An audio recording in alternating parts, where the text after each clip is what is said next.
Lakshmi Srinivasa jewellers proprietors Duggi Srinivasarao, Duggi Abhinay, IT hub ఎదురుగా Yellandu cross road, Khammam.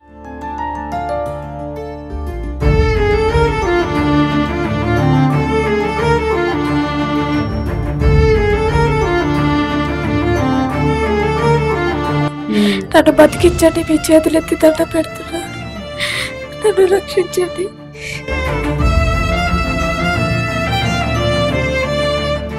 Welcome to Suman TV Khammam. ఈరోజు మనం ఖమ్మం జిల్లా కూస్మంచి మండలం పాలేరు గ్రామంలో ఉన్నాము. ఇక్కడ సుజాత అనే ఒక యువతి 2018 నుంచి గుండె సమస్యతో బాధపడుతుంది. తను ఆర్థికంగా చాలా వెనుకబడి ఉన్నానని, భర్త కూడా ఏదో చిన్న పనులు చేసుకుంటూ ఇంటిని వెళ్ళతీస్తున్నారు. తనకు కనీసం మందుల కోసం కూడా డబ్బులు లేవని చెప్పేసేసి మనతో తన గాథని విన్నవించుకుంది. అంతేకాకుండా తను ఎన్నో ఆరోగ్య సమస్యలతో బాధపడుతుందని, తనకు ఒక కొడుకు ఉన్నాడు. తను కూడా ఒక గవర్నమెంట్ కాలేజ్లో ఇప్పుడు ఇంటర్ ఫస్ట్ ఇయర్ చదువుతున్నాడు. సో తనకి ఆపరేషన్ అవసరమని డాక్టర్లు చెప్పారు. దానికి కావాల్సిన అమౌంట్ అనేది తనకి ఎవరైనా వచ్చి సహాయం చేస్తారేమో అన్న ఉద్దేశంతో మన సుమన్ టీవీని సంప్రదించింది. చెప్పండి, మీ పేరు అన్న మీ వయసు? నా పేరు సుజాత అండి, నా వయసు 40 సంవత్సరాలు. ఓకే అమ్మా, నీకున్న అసలు ఆరోగ్య సమస్య ఏంటనే చెప్పమ్మా. కోలు పడ్డది, మంచి రక్తం కలుస్తుందని అన్నది. అందుకే నేను మిమ్మల్ని ఆశ్రయించాను మేడం. ఎప్పటి నుంచి ఈ సమస్య అనేది నీకుంది? 2018 నుంచి. దానికి సంబంధించిన మందులు కానీ ఏమైనా వాడుతున్నారా? ఏ హాస్పిటల్లో చూయించుకుంటున్నారు? మెడికల్ ఈ హాస్పిటల్కే వెళ్ళాను. ఈ హాస్పిటల్కి వెళ్ళి చూయించుకుంటున్నాను, మందులు వాడుతూనే ఉన్నాను. ఎన్ని ఇయర్స్ నుంచి వాడుతున్నారు మందులు? 2018 నుంచి వాడుతున్నాను మేడం. ఓకే, ఇప్పుడు 2018 నుంచి మందులు వాడుతున్నారు. ఏమైనా రికవరీ అనేది ఏమైనా ఉందా? ఏం లేదు మేడం, అట్టనే ఉంది నాకు. అందుకే నేను అసలు డాక్టర్ ఏమన్నారు?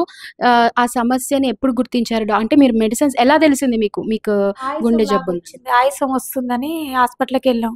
హాస్పిటల్కి వెళ్తే గుండె టెస్ట్ చేయించుకోమ్మా అని చెప్పారు. చెప్తే గుండె టెస్ట్ చేయించుకుంటే అప్పుడు తెలిసిందనమాట, గుండె కోల్ ఉంది, ఇది ప్రాబ్లం అమ్మా, ఒకసారి మీరు హైదరాబాద్ వెళ్ళండి అని చెప్పారు. చెప్తే హైదరాబాద్ వెళ్ళి చూయించుకొని వచ్చాను. ఇక అది 2018లోనే చూయించుకున్నారు? ఇదంతా 2018లో చూయించుకున్నారు. మరి అప్పటి నుంచి ఎందుకు డాక్టర్ తోటి ఆపరేషన్ అవి చేయించుకోలేకపోయారు? అంటే అప్పుడు కొన్ని రోజులు మందులు వాడాలమ్మా, ఇప్పుడు గుండె వీక్ ఉంది, చేయించుకోవడానికి వీలు పడదు అని చెప్పాడు మేడం. అందుకే నేను చేయించుకోలేకపోయాను. అప్పుడు ఆర్థికంగా మీ పరిస్థితి ఏంటంటే, మీరు ఇంట్లో ఏం చేస్తారు? మీ భర్త ఏం చేస్తారు? ఆయన ఆర్ఎంపీ డాక్టర్ మేడం. ఆయన పోయి తెస్తేనే మాకు వెళ్తుంది, ఆయన పోయి తెచ్చి ఇస్తేనే మాకు వెళ్తుంది. ఆ ఇల్లు కిరాయిలు, ఇంట్లోకి బియ్యం లేకనే మీకు కంట్రోల్ బియ్యం తిని ఉంటున్నాం మేడం. ఏమైనా ఆస్తులు, ఇల్లు, పొలాలు లేవు మేడం, ఏం లేవు, బీదోళ్ళం. ఈ పిల్లలు ఎంతమంది అమ్మా? ఒక్కడే బాబు మేడం. ఓకే, ఏం చేస్తాడు బాబు? Inter first year. ఓకే, ఎక్కడ చదువుతున్నాడు? ఖమ్మంలో. ఓకే, అయితే ఇప్పుడు నువ్వు డాక్టర్ని కలిస్తే డాక్టర్ నీకు టెస్టులు చేశారు, హోల్ ఉందని చెప్పారు. ఇప్పుడు ఆపరేషన్ కోసమే ఇప్పుడు ఇబ్బంది అంతా ఆర్థిక సమస్యలు? ఆపరేషన్ కోసమే మేడం, ఇబ్బంది అంతా ఆపరేషన్ కోసమే. ఆరోగ్యశ్రీ ఉంటుంది కదా, మరి ఆపరేషన్ కార్డులో చెల్లదన్నారు మేడం. చెల్లదన్నారా? చెల్లదే అని అన్నారు. నేను పోయింది ప్రైవేటు, గవర్నమెంట్ కాదు. ప్రైవేటు కాబట్టి ఇల్లు ఇక్కడ చెల్లదమ్మా అని చెప్పారు. మరి ఒకసారి గవర్నమెంట్ హాస్పిటల్లో చూయించుకోకపోయారా? ఏమో వెళ్ళలే మేడం, ఇంతవరకు నేను వెళ్ళి చూయించుకున్నది లేదు. అక్కడికి ఎంతమంది డాక్టర్స్ ని కన్సల్ట్ అయ్యారు మీరు ఇప్పటిదాకా? ఒక్కరి సార్ నేను నితిన్ అన్నారు, సార్నే కన్సల్ట్ అయ్యాను. ఆ సార్ దగ్గరికే వెళ్ళాను నేను. ఏమన్నా అంటే ఆయన అక్కడే ఆపరేషన్ చేయాలి అని అన్నారా? టెస్టులు కూడా అక్కడే అన్నారా? టెస్టులు అక్కడే, ఆపరేషన్ అక్కడే, అన్ని అక్కడే అన్నారు. అంటే ఆపరేషన్ అంటే ఆరోగ్యశ్రీ కార్డులో వస్తుందమ్మా, ఈ టెస్ట్ ఒకటే చేయించుకోవాలి ఇక్కడ అని చెప్పాడు. సో ఇప్పుడు నీకు టెస్టులు చేయించుకోవడానికి ఏం టెస్టులు వాళ్ళు చెప్పింది?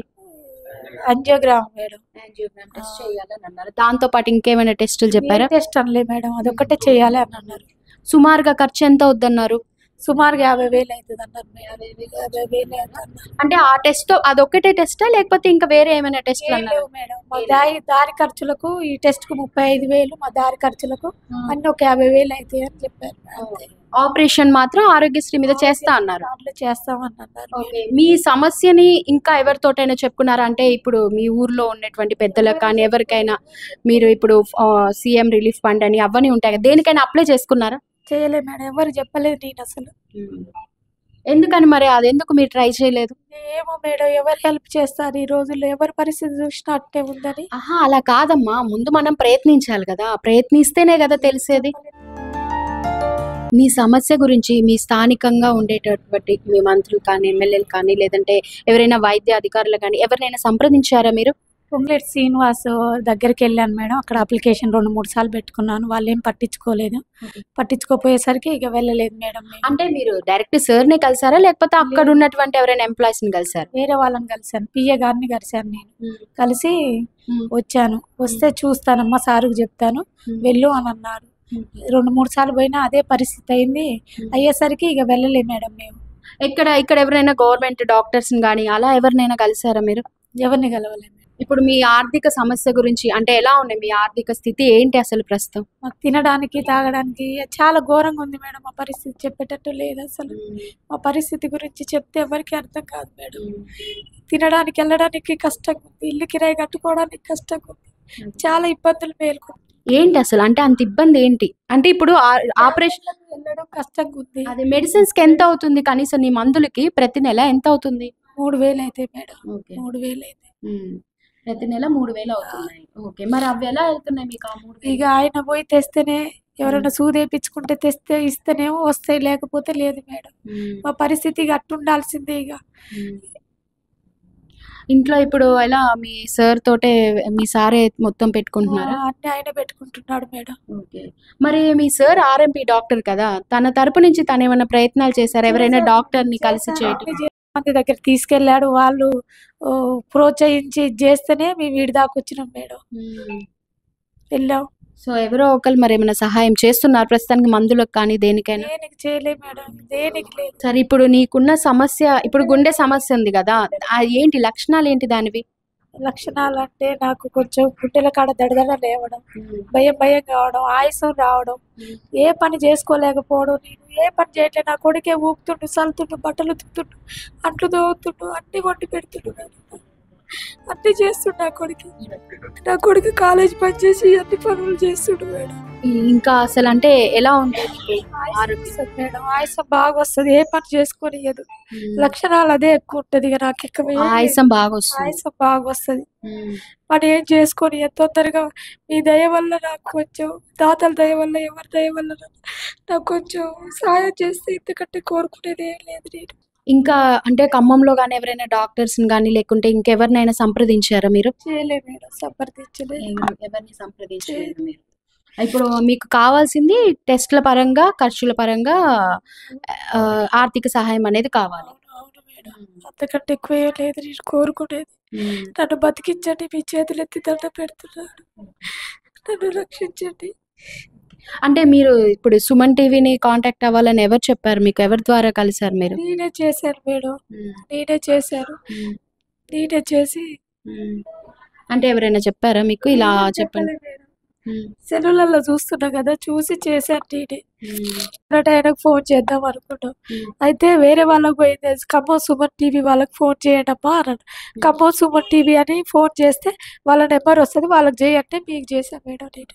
ఇప్పుడు నీ ఆరోగ్య సమస్య వల్ల నీ కుటుంబం ఎదుర్కొంటున్న సమస్యలు ఏంటి అసలు? అంటే నిన్ను ఈ సిచ్యువేషన్‌లో చూసి మీ ఫ్యామిలీ మెంబర్స్ అందరూ వాళ్ళ పరిస్థితి ఏంటి అసలు ఇప్పుడు? వాళ్ళ పరిస్థితి అంటే ఇక ఏమని చెప్పను మేడం. పరిస్థితి చాలా ఘోరంగా ఉంది మేడం. చెప్పుకునేటట్టు కూడా లేదు. అప్పటి నుంచి ఇప్పటిదాకా కూడా అప్పు 2 లక్షలు ఉంది మేడం మాకు. అప్పు 2 లక్షలు తెచ్చిపెట్టి. అంటే దేని పరంగా అయింది అప్పు? దీని పరంగా లేదంటే ఇంకా వేరే దేనికైనా? లేదు మేడం, నా గుండె వల్లనే. ఊకే తీసుకుపోవడం, తీసుకురావడం, చేయడం, చేపడం అన్నీ ఇదే అయిపోయింది. నా పుస్తకాలు కూడా అమ్ముకున్నా మేడం. నా చెవులే అమ్ముకున్నా. డబ్బులు లేకనే తీసుకొని పోయి చేయించుకొని వచ్చిండు. ఇక నా పరిస్థితి ఘోరంగా ఉంది మేడం. ఎవరికి చెప్పుకునేటట్టు లేదు నా పరిస్థితి. ఇప్పుడు మరి ఇప్పుడు ఇవన్నీ అమ్ముకొని ఇప్పుడు అప్పు తీసుకొచ్చామని అంటున్నారు కదా!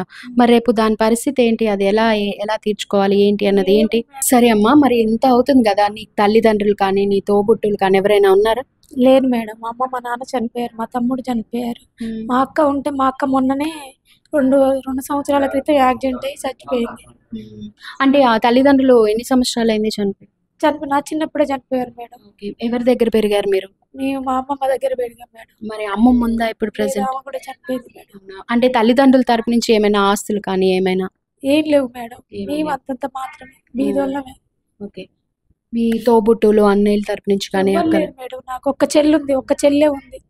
ఆ చెల్లి అంతంత మాత్రమే బతుకుతుంది. ఆమె కూడా మరి మీ భర్త తరపున అత్తగారు కానీ మామగారు కానీ వాళ్ళ తరపు నుంచి అంతంత మాత్రమే మేడం. వాళ్ళు ఉన్నారు, అత్తగారు మామగారు ఉన్నారు. వాళ్ళు ఎక్కడ ఉంటారు? ఒక పోల్మల్లలో ఉంటారు మేడం. ఓకే, మరి వాళ్ళు ఏమైనా సహాయం చేయడానికి ముందుకు రాలేదా? సాయం అంటే ఇక 1000-2000 అయితే చేయగలుగుతారు, కానీ ఇన్ని డబ్బులు అంటే చేయలేరు మేడం. వాళ్ళు కష్టం చేసుకొని బతుకుతారు. వాళ్ళు ఏం పనులు చేస్తున్నారు? వాళ్ళు కూలినాలు పనికే పోతారు మేడం. పొలాలు ఏమైనా మేము అసలు ఏం లేవు, వాళ్ళు బయట వాళ్ళ దగ్గరికి వెళ్తారు. ఓకే, మరి చెల్లి వాళ్ళు ఏం చేస్తారు? చెల్లి హస్బెండ్ వ్యవసాయమే చేయదు, వాళ్ళది కూడా అదే మేడం. మరి చెల్లి నుంచి ఏమైనా ఆర్థిక సహాయం? వాళ్ళు అంతే మేడం, కష్టం చేసుకుంటూ బతికే వాళ్ళు. అందరూ కూలి పనులు చేసుకుంటూ ఉండేవాళ్ళే. ఓకే, మరి ఎవరి నుంచి సహాయం వస్తుందని కూడా ఆశించట్లేదా? ఆశించట్లే మేడం, నాకు ఎవరి నుంచి సాయం రాదని నాకు అర్థం అయిపోయింది. అంటే ఎవరో ఇంట్లో తోబుట్టులో రిలేషన్స్ బయట ఎవరో ఉంటారు లేరుగా మేడం. ఒక చెల్లి ఉంది, ఆమె ఉండేది అంతంత మాత్రం. ఆమె నేను ఆశించలేను, ఆమె చేయలేదు కూడా. సరే అమ్మా, ఇప్పుడు చివరిగా అసలు నువ్వేం ఆశిస్తున్నావు? సుమన్ టీవీ ద్వారా నాకు కొంచెం మంచి చేస్తారేమని ఆశించి నేను ఫోన్ చేశాను మేడం. అంటే ఎటువంటి మంచి అంటే నాకు కొంచెం టెస్టులకు సహాయం చేస్తారని, ఈ టెస్ట్కు సహాయం చేస్తారేమని నేను ఆశించి మీకు ఫోన్ చేశాను మేడం. సహాయం చేద్దామని కోరుకున్నా సార్.